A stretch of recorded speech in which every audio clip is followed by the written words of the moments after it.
I am Pastor John McLean, sans one Dr. J, but she will be joining us shortly.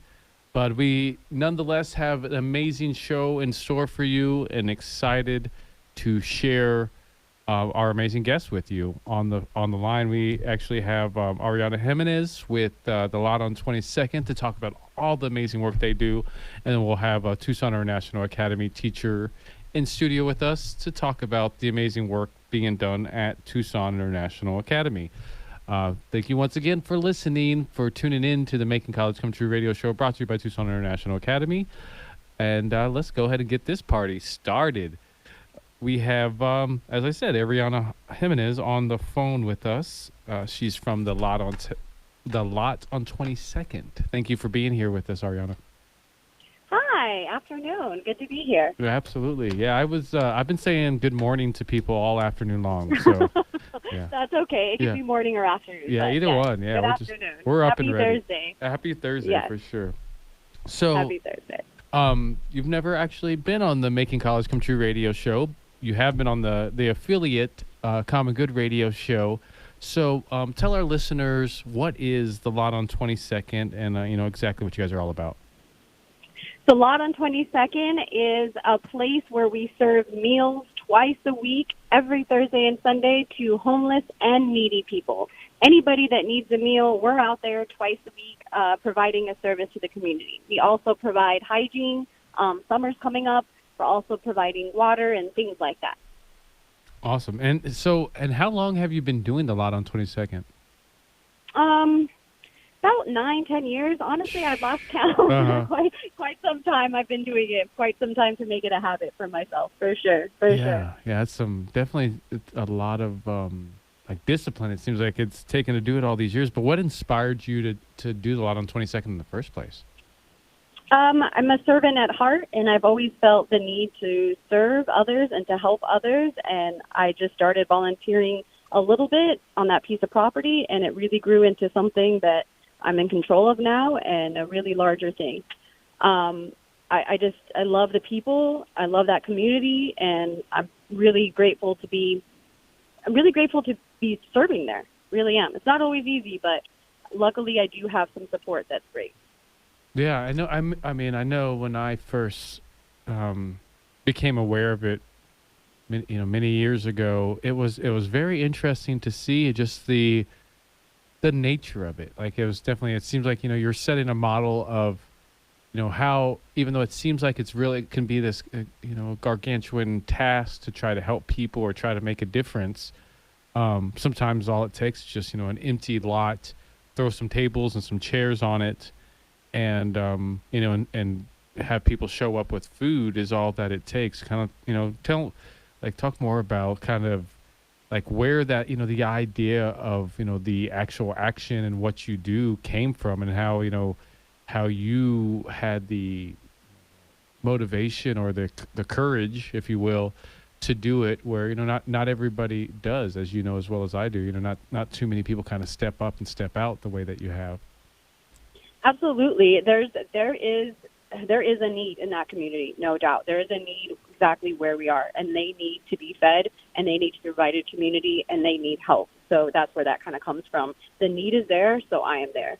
And I'm called to serve in this particular area at the Lot on 22nd, 4431 East 22nd Street. That's where I'm called to serve, and there is a great need there. I don't live in that community, but I've been, serving in that community for years. So it is like my home. It is like my neighborhood, and there is a need to be filled there. Mm-hmm. So the idea to just set up the tables and chairs and to serve the food, where did that come from? That's our idea of community. Mm-hmm. Community to kind of gather people and to have a conversation with them and sit and not only just give them food and say, here you go, bye, but to sit and actually form that community. And we know people for years, and we remember their faces, and we know their stories, and we get to speak with them. And it's more than just us providing food there. It seems like a very simple thing, but we provide community there, which is needed. The sit-down community really is. Awesome. And so that's really what it's all about, I feel like. Community. Yeah, absolutely. And what would you say are some of the accomplishments, or maybe even some of the success stories that you've seen through the Lot on 22nd? It's hard. People are up and down. Some people don't make it all the way through, and we're sad about that. But some people do make it all the way through.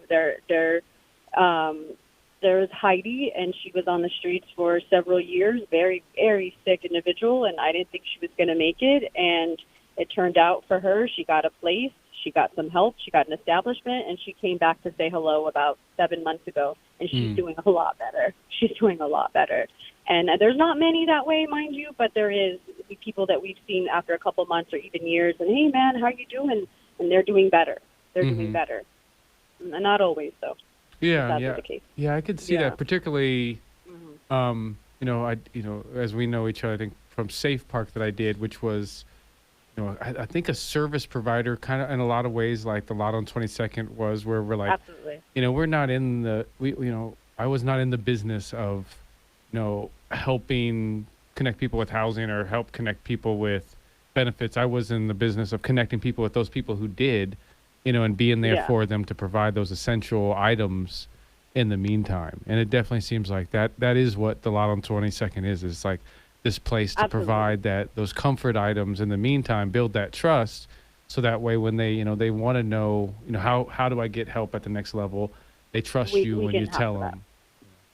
Offer resources such as yourself, or offer resources such as anybody we know and anybody connected to, because I do know quite a bit of people that can, provide help just like we do. So you're right, John. You're right. Yeah. And so, and tell us a little bit, like we have probably about a minute and a half till we go into the first break. Just what the experience is like for you, like how much it fills up your passion bucket to be able to do this work and work with these amazing people you work with.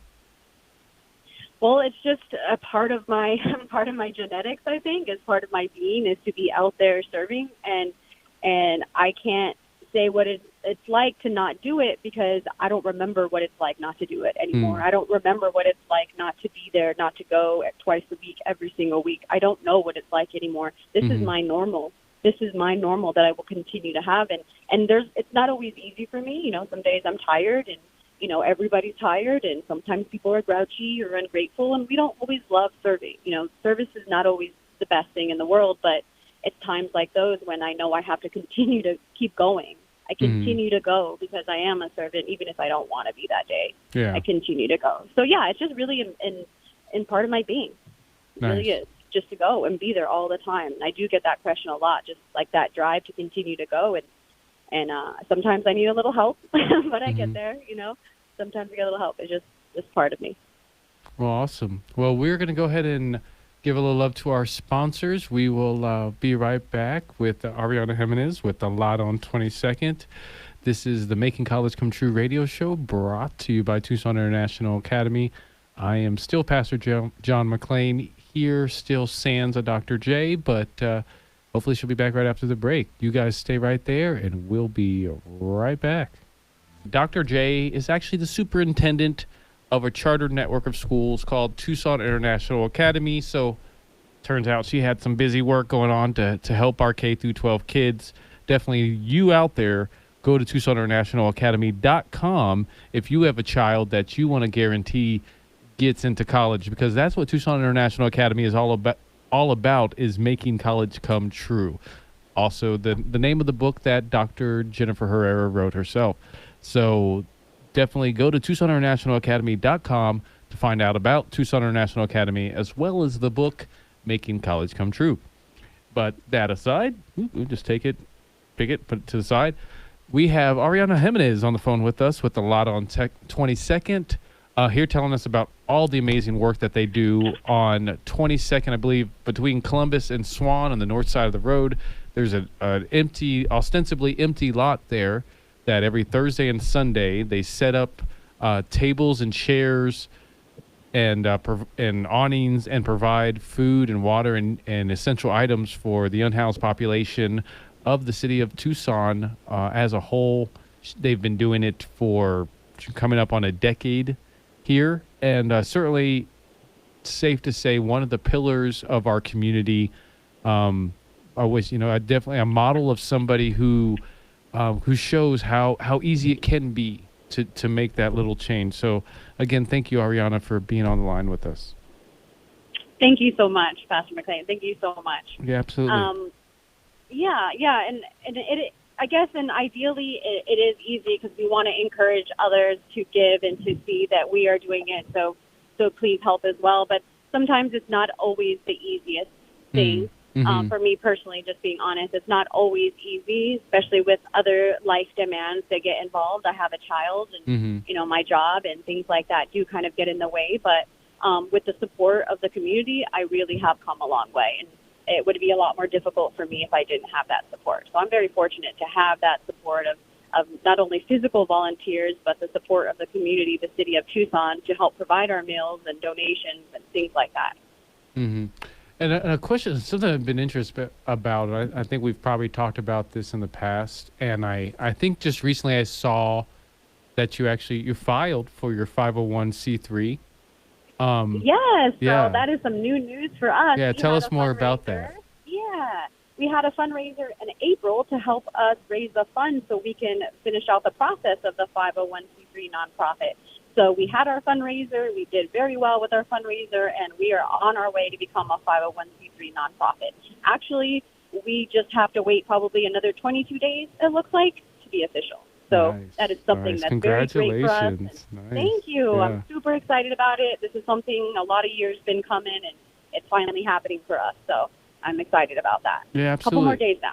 And tell us Yeah. more about, I mean, I know personally, and I like to, think, I am one of those volunteers that has helped, make the Lot on 22nd move.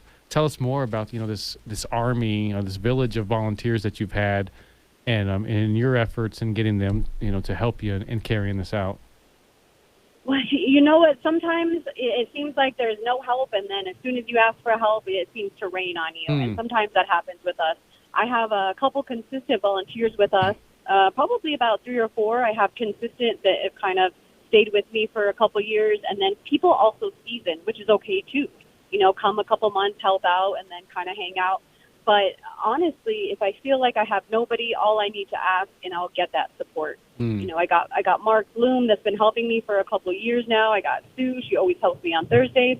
So I got a couple of really consistent people, and it's nice to find people that want to help you, that have the same vision as you, that have the same purpose of you, that have the same drive, and nobody's getting paid for this. So it's really something special to have people in your life that want to support you and do these same things when there's no other incentive but to do good, Yeah, There's no money in it. There's no money in this. So absolutely. I'm fortunate to have those people that actually believe in the same thing, believe in what I believe in, and working towards the same goal. So Yeah, that has been nice for me. and tell us about some of the relationships that you've made with the people that you're helping. I could just imagine you've had some pretty, rich relationships for doing it over a decade. I wouldn't be surprised if there's probably some of these people you've known for that entire time. Absolutely. Children you see kind of grow up. Children you see grow up from when they were 6 years old, and now I see them in, their teenage years, and they'll come back and say hi to me, and I just can't believe how big they are or how well they're doing. And that happens a whole lot. Maria comes, she's coming for the past 6 years, and I see her all the time and ask how her day is. I don't even know much about her life, other than that she's just happy for us to be there, happy to have a conversation, happy when somebody looks her in the eye. We know she lives in the neighborhood, and she relies on us like a lot of them do. That's beautiful. So, and also, I know you were affected by COVID, like we all were. Oh, yes. Yeah, tell us a little bit about how COVID affected the Lot on 22nd. Okay, so since COVID, we have changed things. I did not want to shut down because that was not an option for us. So we just adjusted as best we could. So currently, or since the pandemic, everything is to-go meals right now. So currently, I don't have anybody sitting and congregating. I will eventually move back into that soon. I have yet to decide. But so the pandemic changed the way we serve meals. Everything is packed up and ready to go by the time they get there. And then everything is to go as far as hygiene. Everything's ready, here you go. Socks are ready, here you go. So it's almost like a people come through and filter situation versus everybody sit down and let's all hang out just to be safe. I cannot do that anymore. So we would like to. We want to get back to normal and sitting and hanging out and having our canopies and, having a nice dinner. I will eventually, though. We'll get back to that. we'll get back to that. But we still are there. We still at least have our meal. We have our food. We have some soap. Soap is very important during the pandemic, so we always passing that out. It's just more of a kind of to-go situation for us right now. Mm-hmm. And how would you describe the difference of the feeling, I guess, of how it was before compared to how it is now? I know people miss it. I know people are sad. A lot of people, mind you, they have nowhere to go. So it's hard for me to say, hey, you can't hang out here, when they're so used to doing that. So sometimes they'll linger, and that's okay. So it is kind of sad that we don't get to have our sit-down groups or our sit-down. It's physically easier for the volunteers, though. I know they'll probably say that because we don't have physical labor, so that's a little bit different.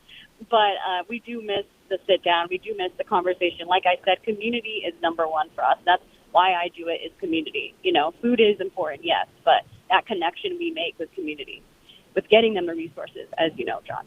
Yeah, absolutely. So if you're available, I'd like to do another segment with you. If you'd stick around with us, Ariana. Sure. You have another 10 minutes? Yes. Okay, sure. Awesome. So you guys out there in Radio Land, sit right there. Don't move that dial. We will be back right after this break. This is the Making College Come True radio show, brought to you by Tucson International Academy. Also, we're asking those out there that have a heart for our veterans, please go to veteranrescuemission.org.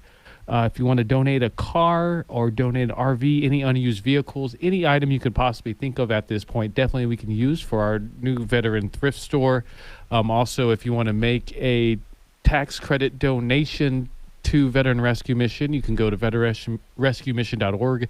There is a little PayPal link right there on the home page. Just go ahead and click that, enter X amount, and that will go right to us. You will get a receipt. We're here. I'm Pastor John McClain, minus my pal, Dr. Jennifer Herrera, the author of the book Making College Come True, and the superintendent of Tucson International Academy. If you have a child between the ages of K through 12 that you want to get into college, you should enroll them at Tucson International Academy, because Tucson International Academy is the academy designed to make college come true for your child. So please go to TucsonInternationalAcademy.com for more information or to get a copy of the book of Making College Come True.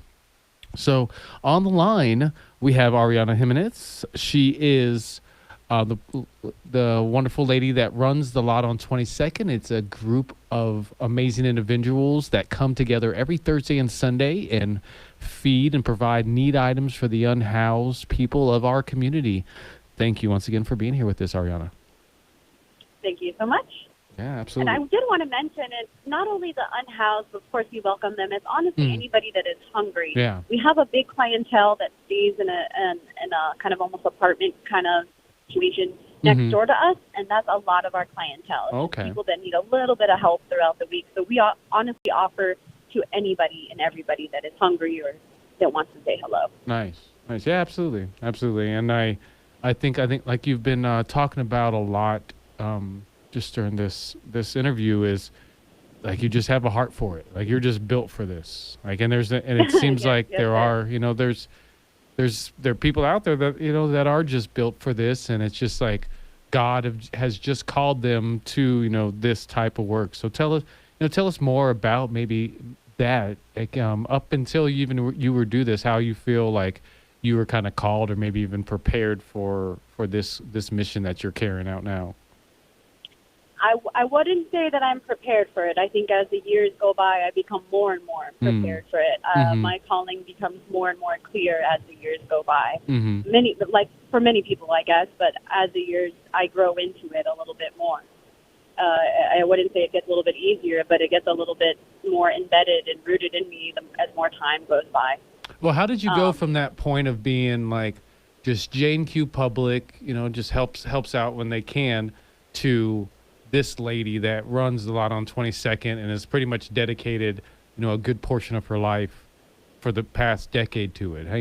What does that transition look like? How'd that happen?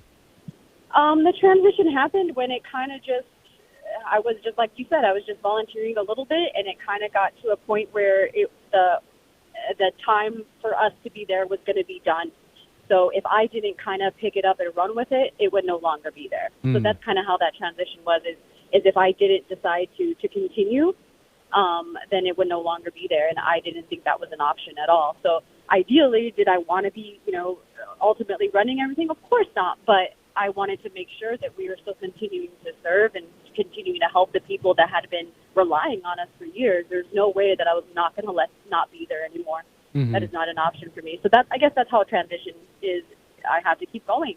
Yeah. Somebody has to do it. Nice. And we went to, before we went into the break, we were talking about how you just got the 501c3 or about to be officially accredited.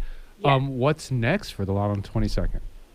I don't know. That was kind of my big goal. Yeah. we're there. We're winning. Yay! Yeah. So now I want to continue we did survive, and I do want to continue to thrive.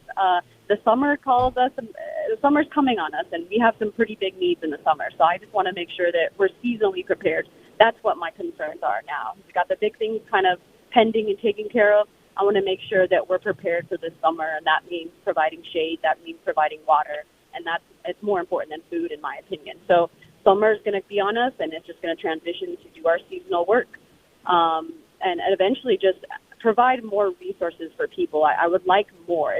We can discuss it. We can hand them a piece of paper when they want housing or when they're ready to get help. I can always hand them a piece of paper, but I would like more resources, or maybe if you are somebody that works in the healthcare field and there's an outreach person, that would be great if I had an outreach person come to our location. I know I've discussed that with them before and probably years ago, but that would be really great this year if we can get more resources, get more outreach out there just to come and talk to the people and say, hey, we have this, we have that. So I would really like to do that this year.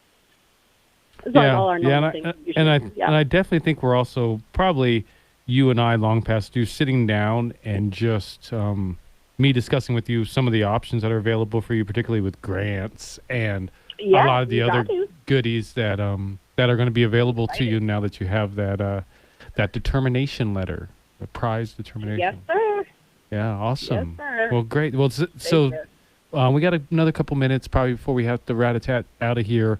Tell people how, what the greatest needs are of the Lot on 22nd right now, how they can plug in, and how they can get a hold of you guys. Okay. So greatest needs, like I said, summer is coming upon us. So we will need so much water. So we do water bottles right now. So mind you, we serve twice a week, and we go through, 2 36-packs twice a week. So we go through water quite a bit. So that is literally always needed. And if there's a couple extra, I just put them in the trailer, we use them. So that is a big need for us is water donation. Hygiene donations are big right now. Those small little soaps, the big soaps are nice too, but the small little soaps are easier and more practical for us to have. We go through those like crazy. So that is a big need right now. Those small, tiny soaps and water throughout the entire summer. I will not stop harping water. Nice. It's water. Very, very important. Water. Got it. water. But little hygienes, and you can go to our Facebook page, the Lot on Facebook, and that has a little bit more on information. We're always looking for volunteers to help for our meals. So we provide meals twice a week. So I'm always looking for someone that would like to provide a meal for us. That is a big need for us because that's a constant need. I need help twice a week, every single week with meals. You can also go to our website. That's www.theloton22nd.com, lowercase. The website has more information. As far as donation information, you can donate there. Nice. Also, the email is tucson.thelot@gmail.com, all lowercase. You can email me any questions or concerns as well. Awesome. Well, man, you guys are getting squared away. Okay. Yes, sir. There we go. All right. Well, thank you for coming on with us, Ariana. Definitely everybody out there, check out the Lot on 22nd. Thank you so much, John, and we'll talk soon. Yeah, we will. So thank you all for listening. This is the Making College Come True radio show brought to you by Tucson International Academy. As I have mentioned many times, go to TucsonInternationalAcademy.com to get more information about Tucson International Academy, this show, or the book Making College Come True. Also, we're asking that if you have a heart for veterans, go to veteranrescuemission.org to make a donation if you have a car, RV, or a used vehicle you'd like to donate. So on the line, we have a Miss Candice Waller with True Counseling, and this being the Making College Come True show, we're really excited to have her on because she is a person much like Dr. Jennifer Herrera that has more degrees than a thermometer. So thank you for being on the air with us, Mrs. Candice Waller. Hi, it's nice to be here. I'm so excited. This is my first radio interview. Oh, really? I don't believe it. Mm-hmm. Okay. What? Okay, I believe it. I believe it. I'm sorry. So, tell us a little bit about what True Counseling is, and then we'll take it from there. Well, True Counseling is a counseling center that I started to help repair and help rebuild families.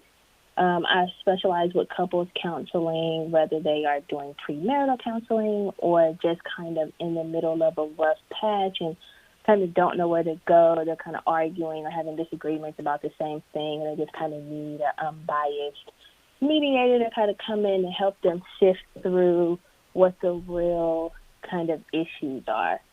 So that's typically what I do. Okay, so what inspired you to start True Counseling? I just love families. I love couples. It really started just like with my own family. You know, my mom and dad got divorced when I was 17, and I have an older sister. But prior to that, we just had a lot of fun. There was a lot of traditions, a lot of wisdom passed along, both good and some interesting. And so I just really want people to have a stable home family environment because it really shapes the viewpoint of a child and future generations. So that's kind of where my little passion came from. Nice, and so I outside of True Counseling, you've been a counselor for years, right? Mm-hmm. And Yes. and with that, how I'm guessing you in this past year we were all affected by COVID in some capacity. How have you been affected by COVID doing that type of work? Oh, my work has kind of increased with COVID just because, you know, as most of you know, a lot of people lost their jobs or they were just homebound. So a lot of couples just struggled with relationships. A lot of times we didn't realize or they didn't realize they were just two ships passing in the night. And so being at home, you know, they're kind of forced to work together. They're kind of forced to communicate in ways that they didn't before. So a lot of couples have thrived in this, but a lot of couples have struggled because they just didn't realize that they weren't giving their partner as much attention as they probably really needed to just because of the hustle and bustle of life or raising kids, trying to pay bills. So we've seen some like domestic violence or abuse with children go up. And we've seen struggles with divorce kind of go up during the pandemic. So, you know, now people are starting to understand the importance of mental health and sanctity of healthy relationships. So they're starting to seek counseling and trying to figure out a way to better themselves. How do you feel about the difference between, I'm guessing at one time you're doing sessions and you're doing maybe groups in person, and now, this time everything's been through Zoom or through phone calls and things of that nature, not in person. How have you adjusted that change? It's not as bad as some people think. If anything, it's just hard. When someone is in the room, you can kind of tell by the energy that they're giving off, like if they're disgruntled or if they're angry. But when it's via Zoom, you necessarily can't pick up the energy, so you have to pay more attention to, like, the body language. Are they sitting close together? Are they sitting apart? Are they touching? When someone tells a joke, does the other person laugh? You know, most couples have inside jokes. So when someone says something that the other person doesn't like, they start taking deep breaths, so you can see, like, their chest kind of rise or fall. Someone will play with their hair.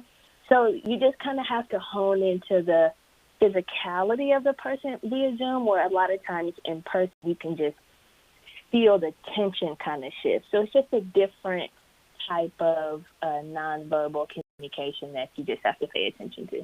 Nice. So this being the Making College Come True radio show, I'd be behest to ask, what is the best advice you can give to a person entering high school that wants to go to college?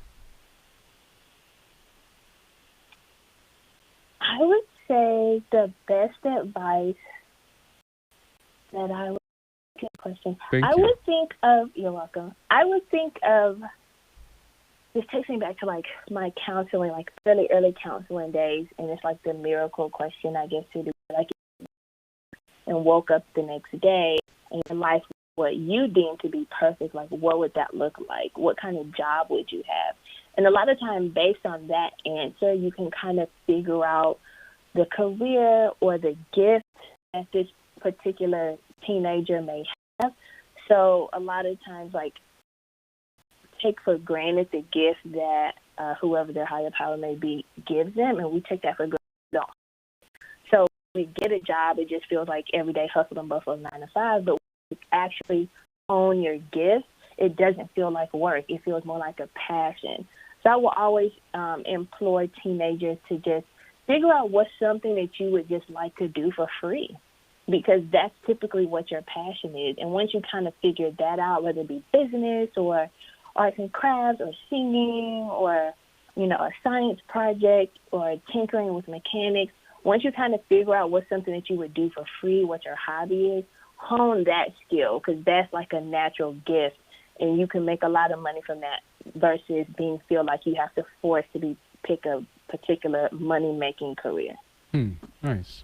And so tell us a little bit about your experience with college. Just kind of give the people out there a sense of what to expect. I love my college experience. I wouldn't trade it for anything in the world. I went to a small liberal arts college in Nashville, Tennessee. This university, it's an HBCU, and it was just that I met my lifelong friends that I still talk to every day. We've been friends since 18 years old. It's just a place that you can be yourself without much judgment. You know, you learn a lot of lessons. A lot of people think, you know, college is hard, but it's really about time management and what you do outside the classroom, the networking. Because all of your friends, we all grow up and we become different things. I have friends who are nurse practitioners, some that are doctors, some that are lawyers, some that are interior designers. And so this bonding period of the next 4 years, it really allows you to kind of network throughout the rest of your life. And so that's kind of like how I would sum up my college experience. Nice. And so we'll turn it back to True Counseling real quick. The name True Counseling, what does that mean? TRUE is the acronym for trusting, respecting, understanding, and embracing pretty much yourself and the things that kind of come our way. A lot of times we tend to try to control people or ourselves, and a lot of times it's only out of fear or the lack of trust. So once we understand that we can trust ourselves, that we can respect ourselves, that we can understand ourselves and just embrace that, then we can understand like how to live and start living a healthier life. Yeah, nice. And so I'd say, moving forward with True Counseling, what is your goals with your organization? Well, that's like a counselor's question that I'm turning back on you. Huh? I know. What are your goals for this session today? Well, right now, just helping couples. Eventually, I definitely want to develop a curriculum for either couples who are looking for like premarital counseling or couples who are just in a rough patch and just don't know what to do. A lot of times people get married and not really understand what marriage is about, or their societal norms have shaped their idea of marriage. So sometimes there's a lot of topics that are skipped that people just don't think to talk about until they get married, and they're like, oh, you don't want kids? So, I really want to just develop a curriculum that can develop into workshops or a workbook with worksheets that kind of help people understand like top 10 things that you need to discuss, or how to work through conflict and understanding of active listening instead of just listening to rebuttal. And so that's what I really wanted to do, nice. developing the curriculum and all of that. Beautiful. And so how do people get a hold of you? We got about 30 seconds till we have to jump out of here. Okay, so if they want to reach me right now, you can just reach me by phone at 520-800-4609, or you can try to follow me on any of the social media platforms, which is One True Counseling on Facebook and Instagram. Nice. Well, thank you, Candice Waller, for coming on with us. That's True Counseling for those out there listening. Thank you for coming on. Yeah, awesome. Thank you. Hopefully we'll have you on a lot more in the future. Oh, I'm looking forward to it. Very good. This is the Making College Come True radio show, brought to you by Tucson International Academy.